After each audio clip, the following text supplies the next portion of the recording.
चलिए dear friends, अभी मैं आप लोगों को जनजाति जो समाज हैं उनके कार्य, उनके व्यवसाय के बारे में बताऊंगा। मैं इतना चाहता हूं कि आप इस क्लास को अच्छे से रिवीजन करें, मन करे तो नोट कर लें। देखिए, कोई नया चीज़ नहीं बताऊंगा, सारी चीज़ें आपको क्लास में, सारी चीज़ें आपको यूट्यूब में, सारी चीज़ें आपको इधर उधर आपको मिल जाएगी। लेकिन मैंने इसमें क्या किया है, कुछ ऐसे फैक्ट भी जोड़े हैं इस क्लास में जो जनजातियों के कार्य को, जो उसके ऑक्यूपेशन हैं ट्राइब्स के, उसको अच्छे से क्या करेगा, डिफाइन करेगा। प्लस मैंने क्या किया, मानक किताबों में जो चीज़ें हैं उस डाटा को भी शामिल किया है, ताकि इसमें कोई भी इनके परंपरागत कार्य में अगर कोई गलतियां हैं किताबों में, तो उसको मैं क्या करूं, सुधार करके आपके बीच में पेश कर सकूं। तो मैं पर्सनली रिकमेंड करूंगा कि किताब के चक्कर में ना रहें। जो जो क्लासेस मैं यहाँ पे दे रहा हूँ इसको आप कंप्लीट करें। और अगर आपको मुझसे फुल लेंथ पेड कोर्स लेना है पीएससी का, व्यापम का, तो आप हमसे कांटेक्ट करके, हमारी टीम से कांटेक्ट करके आप ले सकते हैं। दूसरी बात, आप चाहें तो डिस्क्रिप्शन में जाएं, और डिस्क्रिप्शन में जाने के बाद में आपको नीचे सारा डिटेल आपको मिल जाएगा। आप वहां से पेड कोर्स, हमारा एप्लीकेशन डाउनलोड करके परचेज कर सकते हैं, कोई इशू नहीं इसमें। ठीक है, चलिए स्टार्ट करते हैं। जनजातियों के कार्य को, ऑक्यूपेशंस ऑफ ट्राइब्स को देखते हैं। तो इसमें उनके कुछ परंपरागत कार्य हैं जो जनजाति समाज में मान्य है, हम उसी पर क्या करेंगे, विचार करेंगे। इसमें जो जनजाति समाज होता है वो अपने आजीविका को चलाने के लिए, अपने लाइफ को चलाने के लिए कुछ ट्रेडिशनल वर्क करते हैं, उसी पे काम करेंगे, जो भारतीय आधुनिक समाज से थोड़ा अलग है। लेकिन वो उनके एक ट्रेडिशनल या परंपरागत काम के अंतर्गत में, परंपरागत ऑक्यूपेशन में आते हैं। जैसे अगरिया का क्वेश्चन बहुत ज़्यादा आता है कि अगरिया जो जनजाति है वो कौन से कार्य में, किस ऑक्यूपेशन में लगी हुई है। तो आप लोगों को पता है कि अगरिया जो है ये क्या करती है, लोहे को गला करके लौह शिल्पकारी का काम करती है। लोहा के अयस्कों को गला करके, तो लौह शिल्प कला का काम कौन करता है, तो भारतीय जनजाति में, छत्तीसगढ़ में ये जो अगरिया है वो क्या करते हैं, लौह का काम करते हैं, लौह शिल्प का। तो ये जो जनजाति है लौह शिल्प कला में संलिप्त है, अपने जीवन को चला रही है। उसी तरीके से मैं आपको नीचे, मतलब एक एक चीज़ों को मैं आपको डील कराना चाहता हूँ। मैं चाहता हूँ कि आपके हर चीज़ों को क्लियर कर सकूँ। जैसे मुड़िया जनजाति है, वो क्या काम करती है। मुड़िया का आप बहुत नाम सुने हो, तो उसके बारे में बताइए। जो मुड़िया जनजाति है तो ये क्या काम करती है। मुड़िया जनजाति मुख्यतः कास्ट का काम करती है, लकड़ी की क्राफ्ट बनाती है, ठीक है, कास्ट का। साथ ही साथ में ये लौह शिल्प, ये भी लौह का काम करती है, ऐसा नहीं है, लेकिन मुख्यतः लौह शिल्पकारी के लोहा गलाने का काम अगर बोले तो वो ये करते हैं। लेकिन मुड़िया जो है मुख्यतः वो कास्ट का काम करते हैं। याद रखेंगे, लकड़ी के क्राफ्ट बना करके, लकड़ी से बना के अपनी जीविका को चलाते हैं। सेम अबू झुमारिया भी काष्ठ शिल्प करती है, तो केवल मुड़िया ही नहीं करती। तो यहाँ पे याद रखेंगे, अबू झुमारिया भी वही काम करती है, ये भी काष्ठ शिल्प का काम करती है, लकड़ियों से शिल्पकारी बना बना के बेचते हैं। वैसे ही आप सुने होंगे गदबा के बारे में, गदबा जनजाति। गदबा जनजाति घरेलू काम के नाम से फेमस है। गृह कार्य, आप भृत्य का काम करवा लो, घर के अंतर्गत घरेलू कार्य करा लो, तो घरेलू कार्य के लिए गदबा जनजाति को जाना जाता है। ये पेपर में पूछा भी गया है, ठीक है। उसी तरीके से परजा जनजाति पशुपालन और बांस के शिल्प का काम करती है। परजा जनजाति तो ये दो काम करती है, एक तो वो अपना पशुपालन कर रही हैं, ठीक है, प्लस बांस शिल्प का काम कर रही है, ठीक। ये किसके लिए हो गया, परजा के लिए। उसी तरीके से आपको एक क्वेश्चन और पूछा जाता है, किसका, सौरा जनजाति का। तो बोलते हैं ना, सौरा आ रहा है रे, सौरा आते तो सौरा ही तक आकर ही, तो सौरा बांस पकड़ी, सांप पकड़ी। तो सौरा जनजाति, सौरा अंक के मात्रा अगर आप लगा दो तो सौरा हो जाएगा, ठीक है। तो ये ओरिजिनल है सौरा। तो ये क्या करते हैं, सर्प पकड़ने का काम करते हैं, सांप पकड़ने का काम करते हैं, सांप पकड़ते हैं।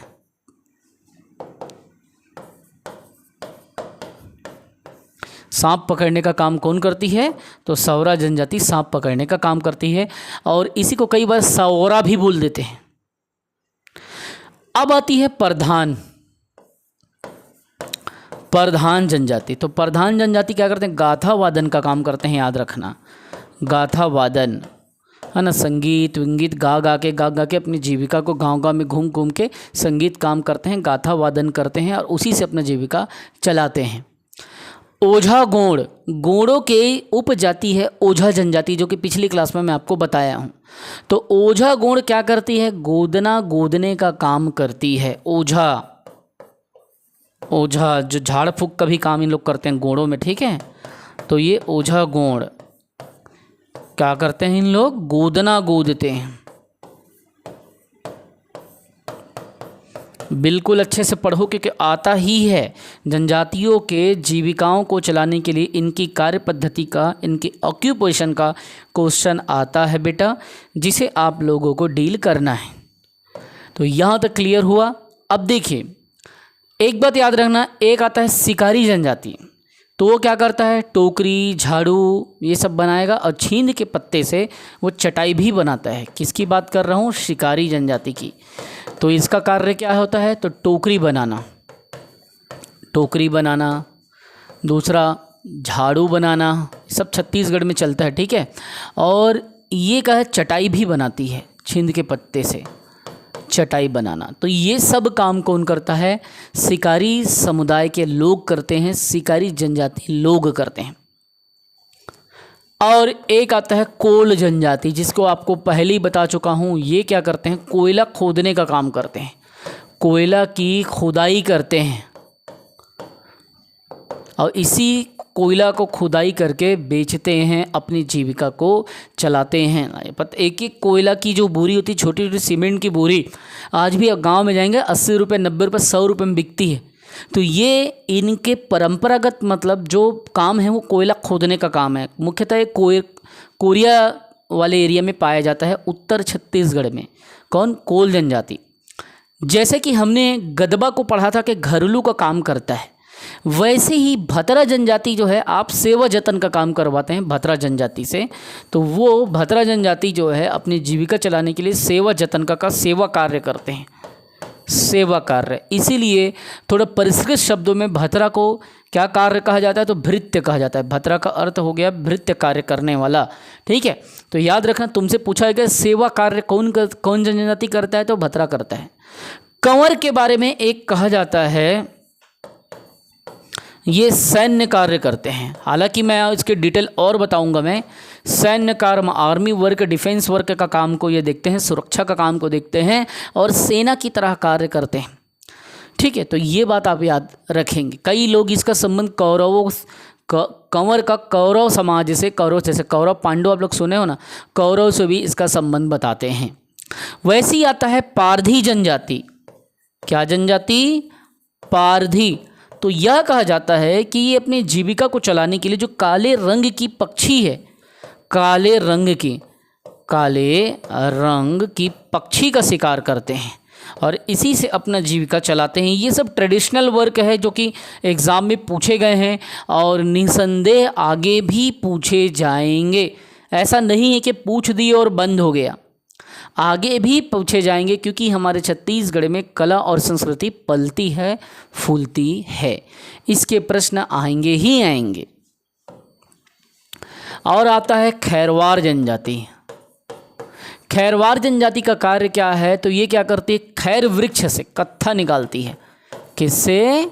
खैर वृक्ष से क्या निकालती है? तो कत्था निकालती है और उसे निकाल करके बेचती है, अपने जीवन को चलाती है। कत्था निकालने का काम कौन करती है? जो पान में कत्था लगता है ना, कत्था, ये का आधता था, कत्था पान में डाल के बेचते हैं, खाते हैं। ये सब खैरवार जनजाति खैर वृक्ष से करती है। ये बात आप याद रखेंगे। अब आता है कोरकू जनजाति का बात। किसकी? कोरकू। ये भूमि खोदने के लिए जाने जाते हैं, भूमि खुदाई के लिए। कोई भी पूछेगा भूमि खोदने का काम कौन करता है, तो आप एक लाइन में बिना दिमाग लगाए, बिना सोचे बोल देना कोरकू। और वैसे ही खड़िया जनजाति का भी प्रश्न आता है कि जो खड़िया जनजाति है ये क्या काम करते हैं? तो वे पालकी ढोते हैं।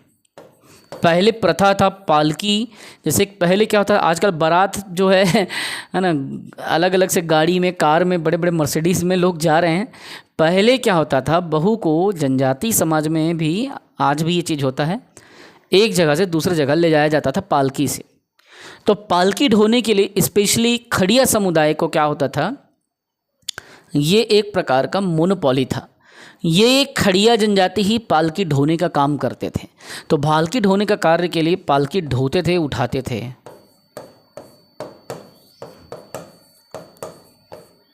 ठीक है, तो इतना इम्पोर्टेंट है, आप इसे बिल्कुल रिवीजन करें। आगे सुनिए, अब आता है किसका, धुरवा जनजाति के बारे में। तो धुरवा क्या करते हैं, एक तो भैया खेती पे काम करते हैं, और गन्ना से, जो केन होता है गन्ना से ये कुछ कुछ वस्तु बना करके बेचते हैं, अपनी ज़िंदगी को चलाते हैं। तो दो काम इन लोग कर रहे हैं, एक खेती पर और दूसरा गन्ना से वस्तु का निर्माण करते हैं, केन से। लेकिन एक बात ये भी आपको ध्यान में रखना है, अब ये जो जनजाति है, कौन सी, धुरवा जनजाति, अब ये आधुनिक होना चालू कर दी है। क्योंकि ये अभी कृषि से लग रही है, तो कृषि कार्य कर रही है, कृषि कार्य, और दूसरा गन्ना या केन, गन्ने से क्या है, वस्तु बनाती है, ऐसे बेचती है। तो ये एग्रीकल्चर के वर्क से अब ये जुड़ चुकी है। ये जनजाति थोड़ा सा अब क्या हो रही है, पैसे वाली हो गई है, समझ, थोड़ा सा आधुनिक समाज से जुड़ चुकी है। अब आता है क्वेश्चन, कौन सी जनजाति चिवड़ा बनाती है, पोहा बनाती है और खेती का काम करती है ना। तो याद रखेंगे ये हलवा जनजाति है ना, ये शहर क्षेत्र में आ गई है। अभी सबसे पहले क्या है, ये पोहा बना के बेचने का काम इनको दिया गया, मतलब ये करते थे इनके समाज में। इसी को कहा जाता है, कौन सी जनजाति पोहा बनाती है, कौन सी जनजाति चिवड़ा का काम करती है। अधिकतर ये जनजाति के लोग चिवड़ा बनाने के काम पे संलिप्त हैं, और साथ ही साथ में ये कृषि भी करती है। अगर विकल्प में लिख दिया गया कि हलवा जनजाति के निम्न कार्य में से कौन सा सही नहीं है, तो उस समय देख लेना, खेती तो हाँ सही है, पोड़ा हाँ सही है, चिवड़ा बना के बेचती हैं सही है। तो ये हलवा जनजाति का काम है। ये भी अब शहरी क्षेत्र में पहुंच चुके हैं, गरियाबंद, रायपुर, धमतरी वाले एरिया में पहुंच गए हैं हलवा जनजाति। और कहाँ से आए थे, बस्तर से आए थे। इसीलिए मैंने कहा था कि छत्तीसगढ़िया क्या है, एक हलवाओं की क्या है, उपजाति है। बस्तरिया भी इनकी उपजाति है, मरेठिया भी इनकी उपजाति है, मैं बता चुका हूँ आपको। वैसे आता है धनवार। तो धनवार का किस लिए जाना जाता है, जो धनवार है ये बांस के काम के लिए जाना जाता है, बांस शिल्प, ये चीज़ याद रखना। धनवार जनजाति का बांस शिल्प कला का काम करती है। ठीक वैसे ही एक और है बिरहोर जनजाति। बिरहोर जनजाति बांस शिल्प कला का काम करेगी, बांस का बर्तन बनाएगी और रस्सी डोरी बनाने वाली जनजाति बिरहोर। ठीक है, बिरहोर। आप लोग ये बताओ मेरे को, क्या बिरहोर जनजाति विशेष पिछड़ी जनजाति है? अगर है तो आप मेरे नंबर पे कमेंट करो, या फिर कहीं पे भी कमेंट करो, मुझे मैसेज करो। और नहीं है तो ये बताओ कि बिरहोर जनजाति छत्तीसगढ़ के किस हिस्से में पाई जाती है। भाई आपसे भी तो थोड़ा मेहनत बनता है ना, थोड़ा मेहनत आप भी करो। तो बिरहोर जनजाति का काम जो ना डोरी बनाने के लिए जाना जाता है, रस्सी बनाने के लिए, और बांस के शिल्प कला, बांस का बर्तन बना के बेचते हैं इन लोग। बांस के बर्तन बनाते हैं, बांस बर्तन। दूसरा डोरी बनाना या रस्सी बनाना, या बांस बर्तन को बांस शिल्प कला भी, मैं यहाँ पे बांस शिल्प लिख दे रहा हूँ, बांस शिल्प। ठीक है, तो बांस के शिल्पकारी में बिरहोर का क्वेश्चन बहुत ज़्यादा पूछा जाता है। ठीक है, डोरी बनाने वाली इकलौती जनजाति है पूरे, मतलब सारे जनजाति समाज में जो 161 उपखंडों में बटी, उसमें अकेले डोरी बनाती। जो सरकारी किताबें में क्वेश्चन में आया है वो बता रहा हूँ। वैसे ही आता है कंडरा जनजाति, ये भी बांस बनाती है। अब ये बांस वाला इसीलिए बता रहा हूँ बाबा, क्योंकि कंडरा जनजाति है कि ये है वो है, सबको पूछाता है बांस बनाने वाले जनजाति को छांटें, तो ये भी बांस शिल्प में जुड़ी है। अब लास्ट में मैं क्या करूँगा, सारे बांस वालों को एक बार और बता दूँगा, ठीक, कि बांस बनाने का काम कौन सी जनजाति करती है। ये हो गया यहाँ तक का। कमार जनजाति के बारे में बता रहा हूँ। ये बांस भी बनाती है और छोटी छोटी टोकरी बनाती है बांस का, ठीक है। तो कमार जनजाति भी बांस शिल्प के लिए जानी जाती है, याद रखना। ये भी बांस के लिए जानी जाती है क्योंकि पीएससी का फेवरेट है बांस बनाने वाले जनजातियों को छांटें। तो बांस शिल्प में भी ये जुड़ा है, प्लस टोकरी बना बना के बेचते हैं। आप लोग छत्तीसगढ़ी में टुकनी बोलते हो, जो ये वही है, टोकरी निर्माण का कार्य करती है। कौन? कमार जनजाति, ठीक है। अब इसके बाद आता है अगरिया। अगरिया के बारे में पहले ही बता चुका हूं कि लौह शिल्प कला का काम करती है। अब एक काम करो, क्या काम? बांस शिल्पकारी करने वाले जितने भी आपके जनजाति है उसको पहले तो रट लो कि भैया जो जनजाति समाज बांस का क्या करता है, शिल्पकारी करता है, उसको आपको दिमाग में बैठा लो। क्योंकि पीएससी ने एक बार पूछा था और बांस शिल्प से जुड़े हुए सारे समुदाय का एक बार डिटेल जारी किया था, उसी को आपके दिमाग में रखना है। तो आप इसको नोट कर लो। कमार, कंडरा, बिरहोर, ये सब तो मैं बताया हूं। कमार, कंडरा, बिरहोर, धनवार, सौता, बैगा, माझी, दोरला, परजा। सौता, बैगा, माझी, दोरला, परजा। तो दोरला, परजा, माझी, बैगा, सौता, बिरहो, धनवार, कंडरा, कंवार, ये सब को आप नोट कर लो। चाहे पाउस कर करके तुम नोट कर लो, लेकिन ये पूछा ही जाएगा कि बांस शिल्प पे जुड़े हुए जनजाति का नाम बताओ। कमार, कंडरा, बिरहोर, फिर धनवार, फिर कंडरा, कमार, सौता, बैगा, माझी और दोरला, परजा, ये सब पूछा जाता है। उन्होंने पीएससी ने खुद एक बार क्वेश्चन में, मतलब दो दो बार, तीन तीन बार पूछा है कि बांस बनाने वाले निम्न जनजाति की पहचान करें। फिर ए, बी, सी, डी ऐसे ऑप्शन था और सबका नाम ऐसे लिखा था। तो जिसमें बता रहा हूँ इसको तुरंत आप नोट करो और इसको जान लो कि कमार, कंडरा, धनवार, बिरहोर, सौता, बैगा, माझी, दोरला, परजा, इतनी जनजातियाँ बांस शिल्प से जुड़ के काम करती है। कितनी जनजाति? तो कमार, कंडरा, धनवार, बिरहोर, फिर सौता, बैगा, माझी, 5 और 2 7। उसके बाद में आपको लेना दोरला, परजा, ये 9 जनजाति है जो कि क्या काम करती है? तो बांस शिल्प पे संलिप्त होकर काम करती है। पीएससी ने अलग अलग एग्जाम में इसको पूछा है और सभी में से डाटा मैंने निकाल के आपके बीच में रखा है। ध्यान रखें, ये सारी चीज़ें आपको किताबों में भी मिलेगी, लेकिन उसमें समय बर्बाद मत करना, क्योंकि जो चीज़ देखा हुआ, सुना हुआ और बुद्धि से पढ़ा हुआ रहता है वो ज़्यादा याद रहता है। तो बांस शिल्प से जुड़े जनजाति अगर बोले तो बता दोगे कमार, कंडरा, धनवार, बिरहोर, सौता, बैगा, माझी और दोरला, और क्या लास्ट में बताओ? परजा। तो ये सब क्या करती हैं? बांस बनाती हैं। वैसे ही लकड़ी के शिल्प बनाने के लिए मैं बता रहा हूँ, मुड़िया बताया हूँ और अबू झमाड़िया बताया हूँ, जो कि लकड़ी के शिल्प के लिए काम करती हैं।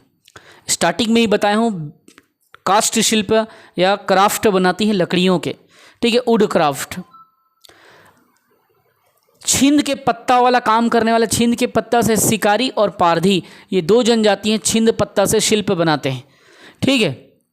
और वैसे ही आप याद रखना, डोरी बनाने वाली जनजाति बोल दे तो कैसे करोगे? डोरी बनाने वाली जनजाति, रस्सी निर्माण करने वाली जनजाति बिरहोर है। लेकिन एक बात ये भी, उरई से रस्सी बनाने वाली, छाल से, उरई से रस्सी बनाने वाली, तो गांव गांव में आप लोग देखे होंगे, है ना, गांव गांव में पानी के अंदर में सड़ाया जाता है और रस्सी निकालते हैं, तो वो बिरहोर और खोंड दोनों करते हैं। जैसे कि मैंने बिरहोर का रस्सी बनाने वाली जनजाति कहा, वैसे ही आप खोंड को भी शामिल कर लेना। खोंड भी उरई से रस्सी बनाती है। अब गांव गांव में देखे होंगे, पानी के अंदर में उसको सड़ाया जाता है 15 दिन 20 दिन, फिर जब सड़ जाता है फिर उसको निकाल करके रस्सी बनाया जाता है, और रस्सी बना के उसको बैलगाड़ी इत्यादि दुनिया भर का चीज़ों में या फिर कृषि कार्य में उसको यूज़ किया जाता है। तो खोंड जनजाति भी उरई से रस्सी निकालती है, और डोरी रस्सी बनाने वाली जनजाति बिरहोर है, जो कि बाँस शिल्पकारी, बाँस के बर्तन का भी काम करती हैं। ये भी मैं आपको बताया हूँ। तो इस तरीके से ये जनजातियों के ऑक्यूपेशन का ट्राइब्स के ऑक्यूपेशन का, उनके काम का चर्चा हमने कर लिया। ठीक उसी तरीके से कुछ और भी जाति है जो कुछ अलग अलग कार्य करती है। जैसे कि अगर आपको पूछ दे भेड़ कौन चराता है, तब आप बता देना कि भेड़ चराने वाला जो जनजाति है ना, वो समाज है गडेरिया। तो ये क्या करती हैं, भेड़ चरा के अपने जीवन को जीती हैं और जीविका को चलाती है। वैसे ही गांव-गांव में आप सुने होंगे कि तांबा के बर्तन बनाने वाला आए है ना। तो तांबा से बर्तन कौन बनाता है, तांबा से बर्तन बनाने वाली जनजाति को आप लोग गांव में कसार कहते हो, या कसेरा या कसेर बोलते हो ना। तो यही कसार है, तांबा का बर्तन बनाने वाला कसार, कसेर जो भी कहो या कसेरा कहो, ये वही है। वैसे तांबा, पीतल और कांसा को मिलाने वाली जनजाति वो क्या शिल्प कहलाता है, तांबा भी रहता है प्लस पीतल भी रहता है प्लस कांसा भी रहता है, तो ये घड़वा कहलाता है। घड़वा शिल्पकारी घड़वा जाति के लोग करते हैं, याद रखना, ठीक है। तो इसको पूछाएगा घड़वा शिल्प कला में क्या क्या मिला रहता है, तो तांबा, पीतल, कांसा तीनों मिलके घड़वा शिल्पकारी का निर्माण करते हैं।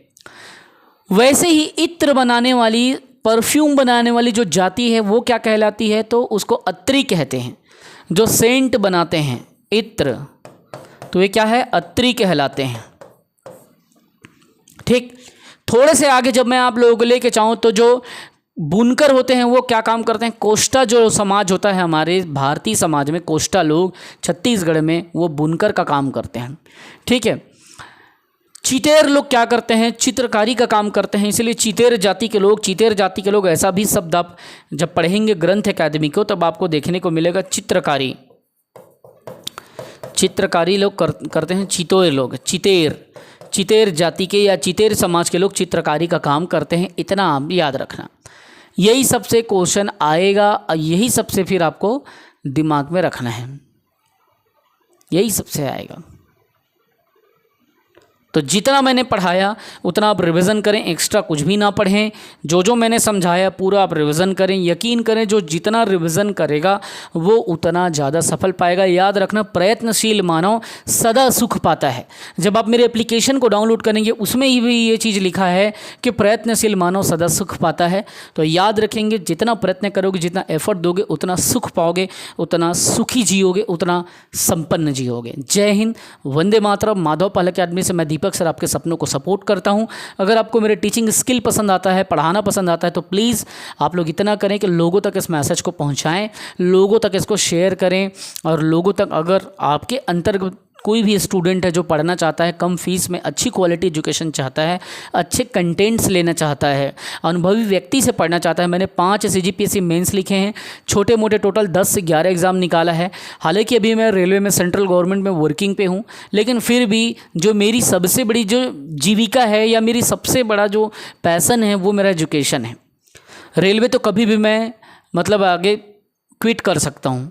रेलवे क्या, कोई भी सरकारी नौकरी जो भी मैंने एग्ज़ाम निकाला मैं ज्वाइन भी नहीं किया हूँ, चाहे वो SSC का हो, चाहे वो कंबाइंड ग्रेजुएट लेवल की बात हो, चाहे वो ग्रुप D 2 बार निकाला था। उसके बाद में असिस्टेंट डायरेक्टर में इंटरव्यू भी गया था, और उसके बाद में AG3 मतलब असिस्टेंट ग्रेड 3 के एग्ज़ाम मैंने निकाला है।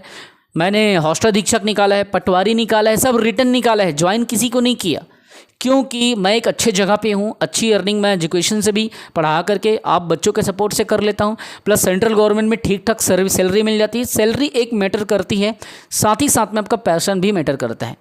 पैशन मेरा टीचिंग है, सैलरी मेरी को सेंट्रल गवर्नमेंट से ठीक ठाक मिल जाती है, प्लस यहाँ से भी इतनी मैं कमा लेता हूँ कि मेरे को बाकी चीज़ों की ज़रूरत नहीं पड़ती। इसीलिए मैं कह रहा हूँ कि जिनको कम फीस में एजुकेशन चाहिए, क्वालिटी एजुकेशन एक अनुभवी टीचर से, उन तक इस बात को जरूर पहुंचाएं, उन तक इस चीज़ को स्प्रेड करें। ठीक है। लास्ट में जो भी मैंने पढ़ाया उसमें से एक क्वेश्चन मैं और पूछ रहा हूं कि घरेलू काम करने के लिए किस जनजाति को जाना जाता है। आपके सामने 3 विकल्प है, पंडोप है, गदबा है, अबू झमाड़िया है। आप बताइए घरेलू काम के लिए और कमेंट करके बताइए। जय हिंद, वंदे मातरम।